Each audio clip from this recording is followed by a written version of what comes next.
In the field of arms control and non-proliferation, it is equally essential for Europeans to reflect on the dynamics of international trade in weapons and technologies that can contribute to proliferation of weapons of mass destruction or have destabilizing effects at regional or global scales.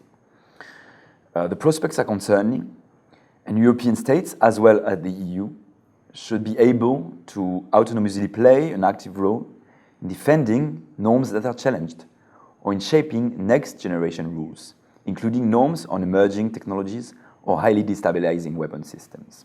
More and more, arms manufacturers will seek to bypass or change existing norms to enjoy more permissive environments. Some control regimes, such as the MTCR, seem to be eroding.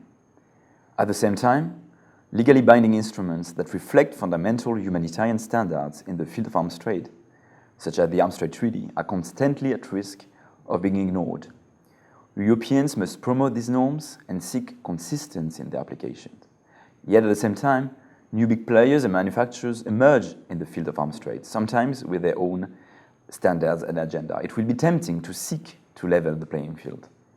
Europeans will have to find the right balance between their interests, their security, and the promotion of agreed international standards.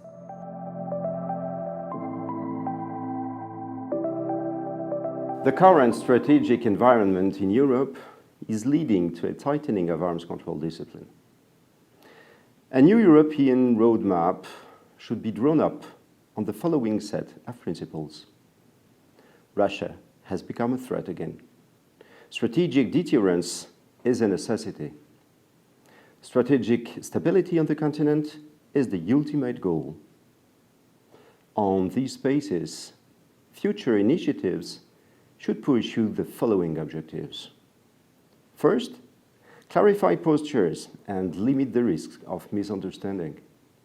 Second, ensure the survivability of second strike forces. Third, guarantee transparency on the ground. Fourth, prevent the possibility of surprise attacks. And fifth, prevent fait accompli policies. To achieve these objectives, the key word of European initiatives is to confine themselves to confidence and security-building measures as a first step.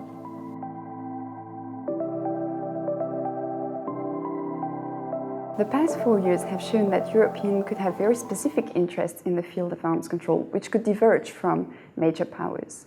In some cases, European states have learned it the hard way when they were unable to make their voices heard, for instance, on the preservation of the INF or the Open Skies Treaty. On others, they have realized that it was not only important to be able to have a common position, but also to have the tools and instruments to implement it. And it's, of course, the case of the JCPOA, where Europeans have been forced to develop an innovative approach and thinking on how to preserve the deal. In that specific instance, the creation of INSTEX is a modest but telling example of what can be done.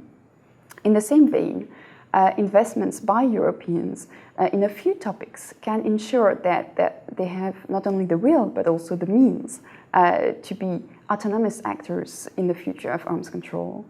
These topics are verification technologies and the ability to play a role not only at the negotiation table, but also in the implementation of a deal. It's also a greater expertise in key technologies and force structures and balances. It's also finally an ability to collect and analyze information in an independent manner.